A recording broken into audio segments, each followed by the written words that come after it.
தமிழ் சினிமாவின் வசூல் நாயகர்களில் ஒருவர் அஜித்.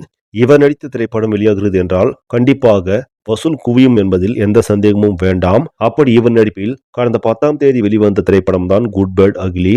தற்பொழுது இந்த படம் வசூலில் சாதனை படைத்துக் கொண்டிருக்கிறது. ஆதிக் ரவிச்சந்திரன் இந்த படத்தை இயக்க மைத்ரி மூவி மேக்கர்ஸ் நிறுவனம் தயாரித்திருந்தார்கள். முதல் 2 நாட்களில் தமிழகத்தில் பாட்டிய கிளிப்பு இப்படம் 3வது நாளிலும் தன்னுடைய வசூல் கணக்கை அதிகரித்துக் கொண்டே செல்கிறது. அதன்படி குட் பேட் அக்லி திரைப்படம் தமிழ்நாட்டில் 3 நாட்களில் கிட்டத்தட்ட 80 கோடிக்கு மேலாக வசூலித்திருப்பதாக தகவல்கள் தெரிவிக்கின்றன.